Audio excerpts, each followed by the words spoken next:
So Leon Edwards versus Colby Covington is in the works for UFC 295 on November 11th. Sean Strickland versus Israel Adesanya is also in the works for UFC 293 on September 9th.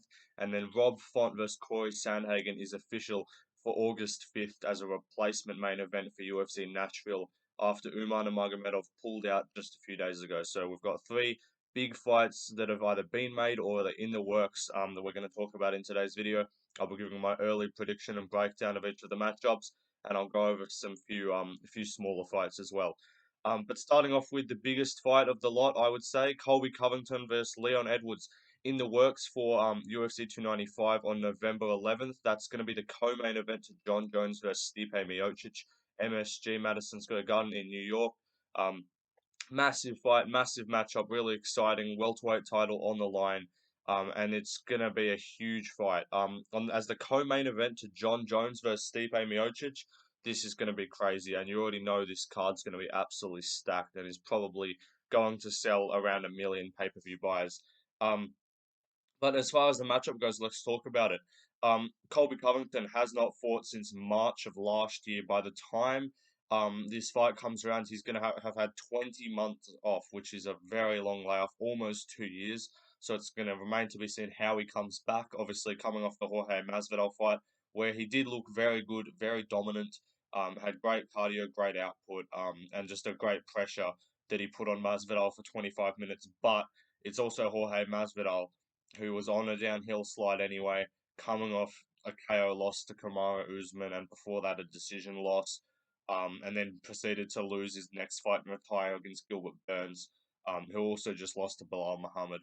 So it's a kind of hard fight to really go off. You kind of want to be going off that, and then also even the Usman loss, because before that it was the second Usman fight where he lost, and then before that it was like the Woodley fight, if I'm not mistaken. So you don't really want to be going that far. So Colby Covington hasn't been the most active fighter.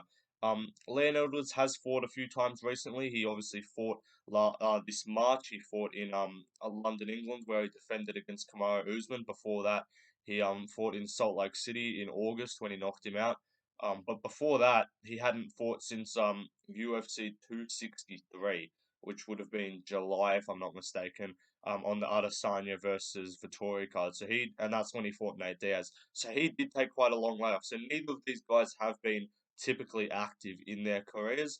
Um, this fight was meant to happen in July. It was meant to be for this card. It was meant to be in London, England, but they just couldn't get it done. Leon Edwards said he was injured. He needed more time. So this matchup's been pushed back, but we seem to have got it done for November. Not official, I will say again. So don't get your hopes up just yet, because Leon Edwards, you never know with him, might not want to take it. Colby Covington's clearly been pushing for it very hard. He wants this fight. It is going to happen. And he seems to be under the mindset that if it doesn't happen this year, then Leon Edwards is going to get stripped of the title. So I do imagine this is going to go ahead at UFC 295 on November 11th um, in New York. I do think this is going to be a fight that happens, and the fact that it's the co-main event as well, I just want to reiterate, is crazy. That a welterweight title fight you rarely see. You normally only see like featherweight, bantamweight, or flyweight fights as the co-main events, or women's title fights as the co-main events to pay-per-views if it's a title fight. But rarely, when was the last time that the co-main event of a pay-per-view was a men's title fight, 155 pounds or above? That's absolutely crazy. So it's going to be an absolutely stacked card. They might even get another title fight on there. You never know. Could get a women's title fight on there, maybe for the bantamweight belt, the vacant title. Um, but I want to talk about the fight. It's a really difficult one to predict, if I'm being completely honest. I'm going to lean with Leon Edwards to start um, as an early prediction, but I'm going to have to rewatch some fights, because obviously in the first Kamaru Usman fight, or the second, mind you, sorry, he was losing pretty much all of that fight. He lost like 22 minutes of that fight. And he won about 3 minutes of them some in the first round, and then he won that last minute in when he knocked him out, obviously. But in the second fight, he did look a lot better. So he clearly can be taken down, but I do think the amount of wrestling training he's been doing um, is going to help him a lot. And he's been like back to back camps for Kamaru Usman, now gone to Colby Covington. The transition should be pretty seamless. It's just about if he's picked up any injuries, or if he's like something's gone wrong in a training camp or anything like that. Because if he's good and he's healthy, then I think his takedown defense will hold up. I think Kamaru Usman is better at taking people down than Colby Covington, but Colby Covington is he's got more cardio output than Usman. He's got a better cardio base. And he's also just a lot more kind of suffocating. Like Usman will set up takedowns well. He got a lot of takedowns in the first fight against Leon, and Leon was gassing hard. And then he did get a few takedowns in that third fight as well. But in London, Leon showed to be really good, made the adjustments, wasn't gassed out by the altitude like in Utah. And he did really well in that fight. He won four rounds to one, in my opinion. I think that's what the scorecard was for two of the judges as well. And in that fight as well, he did show pretty good takedown defense. He grabbed the cage once in the third round, which got a point taken. But apart from that, he did really well on the feet. I do predict Leon Edwards will beat Kamaru Usman on the feet, but that being said, Colby Covington's pressure and his output shouldn't be ignored here because I do think he's going to have better cardio than Leon Edwards. And if he can just push a pace on him and just tire him out in the later rounds, I could see him maybe getting a few 10-8s. I don't see Colby Covington finishing Leon Edwards. I could see Leon Edwards dropping Colby Covington with a big shot, maybe a kick, a head kick, or hurting him to the body with those kicks that he was getting Usman with, maybe a knee as well. But just from what we've seen, like that Masvidal fight, Colby did look very good. He looked great. He was in great shape. He's clearly training all year round because he was able to cut weight on 2 days' notice to be a backup opponent for UFC 286. But just the Masvidal fight is all we really have to go off recently, and we haven't seen him fight a kind of striker like the quality of Leon Edwards for a very long time. Um, so I think he's going to struggle with the technical striking on the feet. I think Leon's going to be a lot better and be able to land. But Leon's got to be careful here because Colby Covington, he's an output fighter. He doesn't have a lot of power, but he will just put output in your face and just swarm you with punches. Um, so Leon has to be careful with that and not get stuck in first gear like he often does in the first few rounds when he's kind of trying to get the distance and time some shots and figure out the reads. He doesn't want to be doing that for too long against Colby, and he does want to be making him respect the power early and making him not just want to come in with big combinations. Like even in the Masvidal fight, Colby got dropped with a right hook. He got put down to a knee, got back up. Obviously, he's got a good chin, but getting dropped on Masvidal, Leonid was much cleaner, much better striker than Masvidal at this point in their careers. So I do think he's going to have his way on the feet. I think Colby is going to get a lot of takedowns because he does chain wrestle very effectively. He strings the takedowns together. He will just attack you constantly. He'll swarm you with punches, shoot a double leg if you stuff it, he'll shoot again. Like he's sort of got that kind of Dagestani pressure wrestling, like a Hamza, where he's just on you constantly and just gives you no room to breathe. Um, so I do think Leon's going to struggle with that because you did see him getting overwhelmed in some aspects in the second fight at UFC 278 by Kamaru Usman. He was getting overwhelmed and kind of pressured back. If you saw in that fight in the third and fourth rounds, Usman was even having his moments on the feet where he was in close, just landing big shots, and Leon was kind of just frozen like Elsa, as Adesanya would say. So that's something that Leon does have to be careful of because I could see Colby going to it and just trying to swarm him with punches. I don't see Colby with the power to drop or hurt Leon Edwards, but I think what he's going to do is he's just going to kind of swarm him. He might get him with a shot, might just sting him a little bit, and then Leon's going to kind of guard up and get backed up towards the fence, and then get swarmed with punches if he's not careful. But I think his fight IQ is getting a lot better as his career progresses. He's in his prime right now. I think he's in his early 30s. Colby's a little bit older. I think he's like mid 30s, I believe. Um, but I do still think Leon's going to win. I think I could see him getting a TKO, or I could see him winning a decision. I think he'll bank at least two of the first three rounds, maybe if not three. And then I think Colby is going to come on in the later rounds, similar to a situation that we saw in the second Kamaru Usman fight, where it could have ended up being a draw, arguably by a lot of people's scorecards, where Usman won the first two from memory, and then Colby came on in the third, fourth, and fifth, and won. But I think there was a 10-8 round for Usman in that fight, but and also, yeah, Colby, not like an iron chin. He's got a very good chin, but he was getting dropped by Usman a few times, got sat to a knee by Masvidal. So Leon definitely has the capability to put him down. He's going to have to just time him with a big shot. is going to have to kind of figure out his range with the kicks and stay at range. He doesn't want to be in dirty boxing range. He doesn't want to be in the pocket with Colby Covington, because that's going to be a place where you're going to get tired out very quickly, and you're not going to get the better of close boxing exchanges. What Leon's got to do is he's got to be at range, landing good kicks, landing the leg kicks, the body kicks, the knees up the middle, and time shots as Colby comes in for takedowns to make him regret choosing for a takedown. Um, Hold him off and be able to fight your kind of type of fight that sort of Adesanya fight of just being able to land shots at distance. I could see this being a very entertaining fight, or I could see this being an extremely dull fight. Um, Either way, it's not even about who wins. It's not even like if Leon wins, it's exciting. If Colby wins, it's dull, or vice versa. I think both of these guys have a path to win that makes the fight very boring, but you could also see it just be really entertaining. If it turns out like that kind of second Usman fight, we could be in for one of the fights of the year.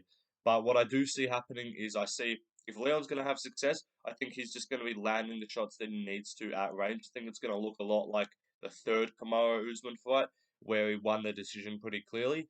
So I think he's going to be landing the bigger shots, hurting Colby as he comes in for takedowns, and just not allowing him to really close the distance and box with him in close range. Um, and that's what Leon's going to do. And if Colby wins, I think it's just going to be from constant suffocating wrestling, and it will be it won't be boring. I don't think this fight will be boring, but I can see it not being entertaining. I can see Colby just suffering him. Like it could be like the Masvidal fight, which was relatively entertaining, but not like a barn burner scrap. Like it ended up that did end up getting fight of the night. When those two fought, which I kind of didn't agree with. I thought Moicano versus RDA was a better fight, but I don't mind it. But again, that fight not crazy entertaining. Like Colby's got to throw some ground and pound and really like just kind of hype up the crowd for it to be entertaining in this one. Um, because otherwise, yeah, it's either suffocating wrestling from Colby, and who's not a wet blanket by any means. Another thing worth mentioning is Leon Edwards gives up the back so much, um, and that's something why completely unrelated, but that's the reason why I could. I know they're not going to fight, but if he ever fought like a Gilbert Burns or a Charles Oliveira, even though I know he's in the weight class below, I think that is something that could give him a lot of trouble because he has a terrible habit of giving up his back when he gets taken down to get back to his feet. He got away with it against Kamaru Usman because Usman has like no jiu-jitsu, which is weird to say as a champion that had 5 title defenses. But Kamaru Usman really has no jiu-jitsu and pretty much doesn't submit people ever. Colby doesn't have a lot of submissions on his record, but he did get the back of Masvidal. He did kind of go for some jokes at points in that fight. So I will see Colby capitalizing on that back take a lot more than Usman did. And Leon's going to have to watch out for that and not just kind of stand up to your feet when you're trying to get up from a takedown. But yeah, I think I'm predicting Colby to shoot like a ridiculous amount of takedowns. He's in great shape. I think he's going to have some like a Marab type output in this fight. I think that's what he's got to do to win and just drown Leon. I think he's pretty much got to do what Marab did to Peter Yan. I think that's a fight that Colby should watch and be like, that's my way to win. Not the most entertaining fight, but that's the way that he's going to win this fight. Leon has to kind of look at that fight and say what should Peter Yan have done, and not let you got to get out of first gear straight away. You can't get stuck into trying to make reads when someone's in your face all the time. You're not in a technical back and forth fight. This guy's just in your face throwing shots, and so you've got to make the reads, and you've got to kind of figure out how to counter that, but you got to do it quick because otherwise you're just going to end up just getting drowned and you're going to be on your ass and zapped of your energy in the first round, and then those takedowns are only going to come easier. So Leon's got to really not let Colby get takedowns early. He's got to conserve his energy for the few rounds, but land the better shots. I think Leon Edwards would be wise to putting a lot of energy and a lot of effort into winning the first 3 rounds because I don't see him coming on in the later rounds. I think if someone's going to have the success in the fourth and fifth, I think it is going to be Colby Covington. Um, so Leon Edwards, you just got to manage your distance, circle away, don't engage in boxing range with Colby Covington. Just kick him, knee him at range. Use those elbows. If you are in close, use those elbows. Leon Edwards does have a pretty good clinch. But yeah, I think he's going to win this fight by decision though. But yeah, moving on to the next one, Israel Adesanya versus Sean Strickland. Adesanya announced on his Instagram story the other day. He said that Dricus du Plessis is out. He's got an injury. He was beat up going into that Robert Whittaker fight, so he's not going to be turning around to face Israel Adesanya in Sydney 2 months after the toughest fight of his career. Which I can't blame him for at all. But he did say, Dricus, you're out. Sean Strickland, you're in. So that does appear to be the fight we've got on our hands. Again, not official. Um, this one's not even confirmed as like in the works. It is in the works. John Strickland said they have talked to him about it. He wants just the right money to travel over to Australia. Like it's not that far away. This card, it's like 7, 8 weeks away. So they're gonna pay him, get this fight done, because otherwise that card's gonna be a flop, and there's no one else that really makes that entertaining. I don't see them going to a Jared Cannonier for a title fight in a rematch where he already lost. So I do think this is going to be the fight that ends up happening, and I do think this is going to be a pretty easy fight for Israel Adesanya to win. He's got a clear way to win. He's clearly the more skilled fighter on the feet. Strickland doesn't have some suffocating wrestling to shut down the striking game of Adesanya. It's one of the easier fights on paper for Israel Adesanya, I do believe, in the middleweight division, but I can see Sean Strickland making this a tough fight for him if Adesanya fights not intelligently, which I don't think is going to happen. I think what Sean Strickland has to do, and what he's definitely going to do going into it is try and get in the mind of Israel Adesanya, chat a lot of shit to him at the press conference. I think this press conference is going to be absolutely amazing. It's going to be great to watch. Um, Sean Strickland's definitely going to absolutely verbally abuse Adesanya at the press conference, but I don't think it's going to go his way in the fight. What his best bet to do is honestly, and it sounds kind of dumb to say, is take the kind of Conor McGregor approach and try and make your opponent so angry to the point where they just want to punch your head off.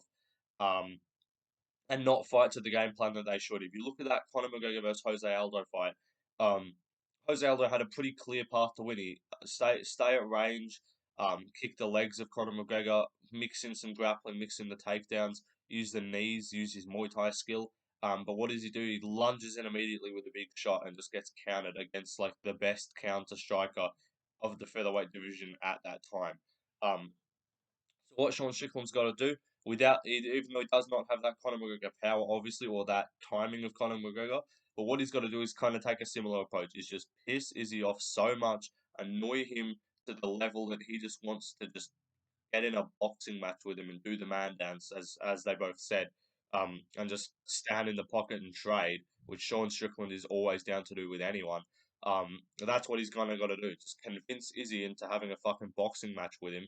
Because other than that, if Izzy just decides I'm just going to kick you at range, he's going to kick you at range. And Sean Strickland has never really showed to have the best leg kick defense. He's very effectively sound, or very defensively sound with the punches and the boxing defense.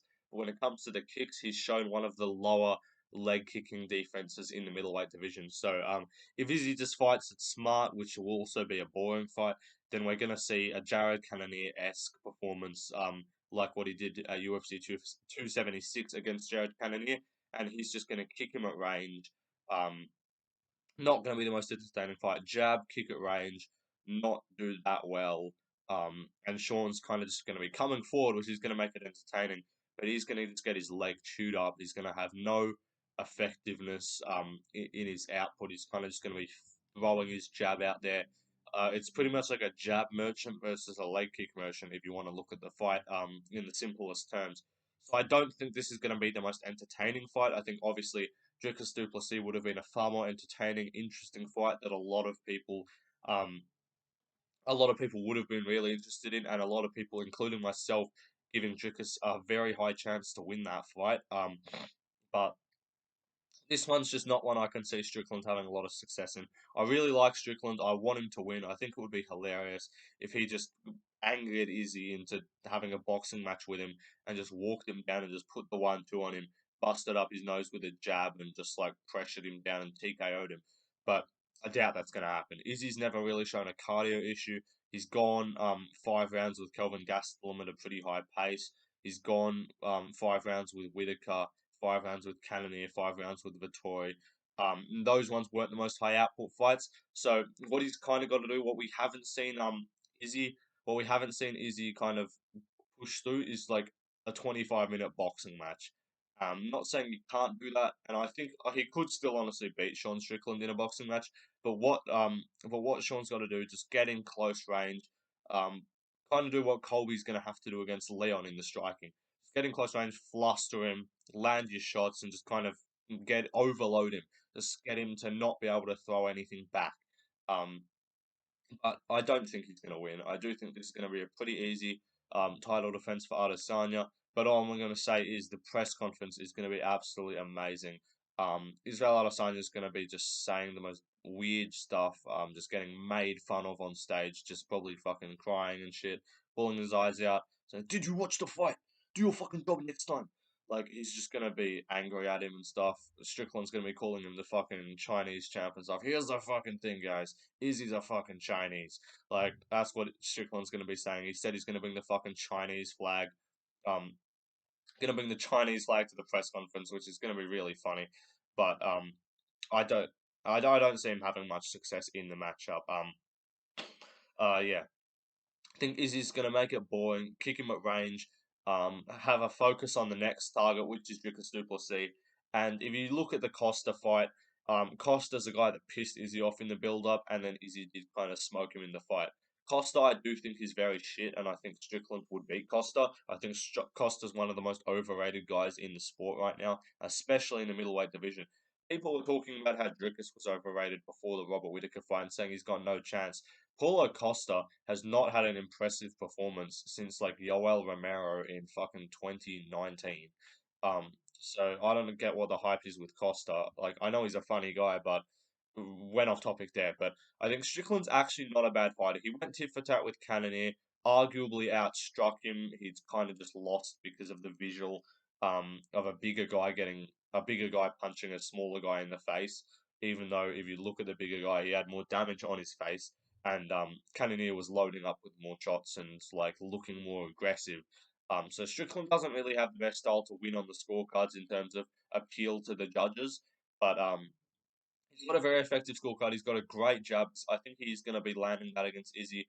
But like the reach advantage for Izzy, the height advantage, the like skill advantage, speed, all of that, power. Um, like Izzy's taken some big shots. I don't see him getting like rocked by Sean Strickland. But what he's kind of got to do is just bust up his face with a jab.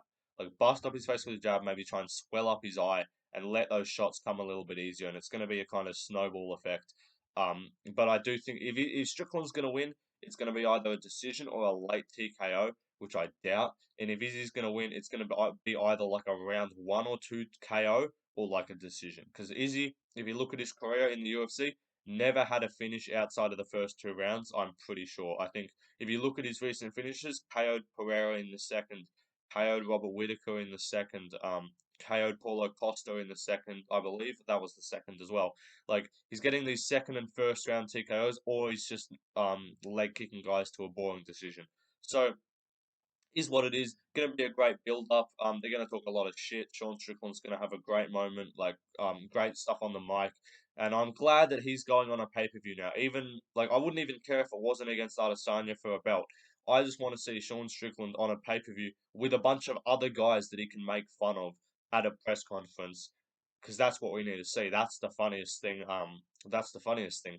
Um, these recent ones, we've been getting these 20 minutes of just unhinged nonsense and unhinged Sean Strickland at the Apex cards, which I know he loves fighting at the Apex. He's in Vegas. He can't be fucked to travel anywhere. So he just drives down his car to the fucking Apex and just chats some shit on the mic. And those press conferences are great, but if you look at that UFC 276 press conference, that was some of the best media I've ever seen. Like that's some of the best press conference I think in UFC history. It was just and he was just making fun of Izzy, just saying so much shit. He's a natural on the press conference, and he's not a fake kind of character. Like that's genuinely Sean Strickland. You're getting the real Sean Strickland every time. So I think he's gonna have a great time on the mic, but then he's gonna end up probably just getting leg kicked at range or KO'd maybe, but because he does kind of walk in like a moron, like he did against Pereira. But I do think he's probably going to lose the decision. I think it's going to be like 4-1 for Adesanya. Um, But moving on to the next fight, Rob Font is stepping in on short notice to fight Cory Sandhagen on August 5th. That's the UFC Nashville card. It was scheduled to be Cory Sandhagen versus Umar Nurmagomedov. Umar dislocated his shoulder, so he's pulled out of this fight. He did post a video of it online. Clearly, an injury that is not going to recover in 2 weeks. Not going to do a TJ Dillashaw and walk into a fucking important fight with an injury and take the legitimacy from some guy's win away. But Rob Font stepping in. This does also mean the cancellation of Rob Font versus Song Yadong, which I was really excited about. I think Song Yadong also got injured. So that's unfortunate because I was looking forward to seeing that, and I was picking Song Yadong to beat Rob Font, who I'm a big fan of. I'm a big fan of Song Yadong, but the fact that I was picking Song Yadong to beat Rob Font should tell you that I'm also going to be picking Cory Sandhagen to beat Rob Font, given that he beat Song Yadong. Um, I think in this fight, you're just gotta look at Rob Font. His durability has really got to be questioned. His ability to wear damage is just really leaves a lot to be desired. If you look at that Cheeto Vera fight and even the Giannis fight where he won, um, he takes shots to the face and he just gets damaged. Like his face just blows up, swells up, gets like swelling under the eyes, cuts open easily on him. And it was especially that Vera fight. He put him through a blender and he swelled up his whole face and it looked like a misshapen glob. Um, so Cory Sandhagen, who's really good at landing the elbows, he's going to cut Font open with elbows. He's going to land really well on the feet. I think Font's going to have a very bit of success early. I think the first round is where he's going to do his best work, and apart from that, I think Cory's just going to have the timing down. I think Rob Font's best weapon is his jab. We saw his jab against Adrian Yanez. We saw it against Cheeto Vera, who, for the most part, he was outstriking. He outstruck Cheeto Vera, but Cheeto Vera, for some reason, his skin is leather and his chin is granite, and that guy just fucking is like the king of not taking damage. He's like the king of like on the scorecards. Like Cory Sandhagen dominated him for pretty much 4.5 rounds of that fight. One of the judges gave it 3-2 Vera. Cory Sandhagen, if you look at the two of them, you're like, oh, Vera probably won. Look at Cory, he's got a cut and he's a little bit swollen up. It's like, how? This guy was getting like elbowed in the face and just doesn't get damaged. It's so wild to me. But Rob Font is not that guy. Rob Font, he takes damage and not it doesn't take it well. I think Cory's just going to be a better fighter overall. I think Font's going to have the boxing advantage, but I think that's going to be about it. Um, if you look at their recent fights, Cory Sandhagen, masterclass over Cheeto Vera, pretty relatively dominant win over Song Yadong. Had a bit of trouble in that fight, not too much. Before that, like he's fought Peter Yan, fought TJ Dillashaw. Like he's had some really impressive fights, even when he lost. Like he arguably beat Dillashaw. Had a pretty close fight with Yan. Like KO'd Marlon Moraes, KO'd Frankie Edgar. Like he's had some really good performances recently. Um, and I just don't think Font's going to be able to keep up with just the variety of attacks. I think he's going to be getting kicked. Sandhagen's going to land some head kicks on him, land the body kicks, leg kicks, keep him at range. I think Font's going to really struggle with the reach advantage. He's going to be trying to get inside with his boxing with the 1-2. But I think Cory's just going to overall be just a better striker. And probably get a TKO. I think could be due a doctor stoppage. Due to just too much damage on the face, maybe big cut, like with the Song Yadong fight, or it could go distance, and Font's just really tough.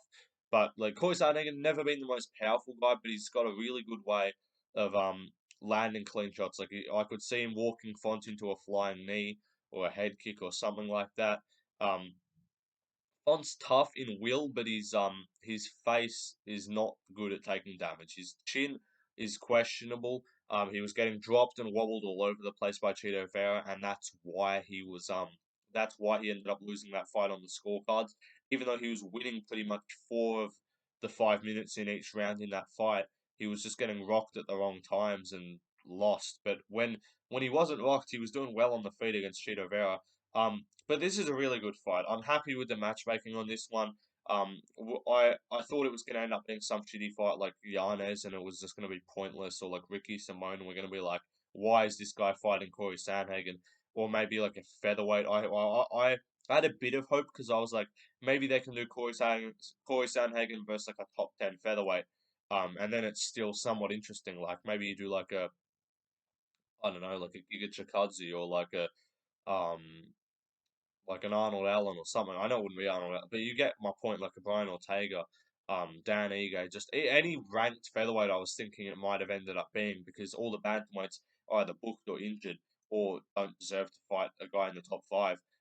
But turns out Song Yudong also got injured. And so Rob Font was pulled from that UFC 292 card and just moved 2 weeks back to fights at a catchweight now. 140 pounds these guys are fighting at, so not drastic difference. Just Font's got to cut a little bit less weight. So does Sandhagen as well because he's a pretty big guy. Um, but overall, really good fight. This should be really fun, and I'm glad that they managed to find a very suitable main event. And I think this is going to be more fun than the Umar fight. Probably less interesting on paper and less close. Like the Umar fight really carried a lot of questions of how good was Umar. We're going to have to wait a little bit to get those answered.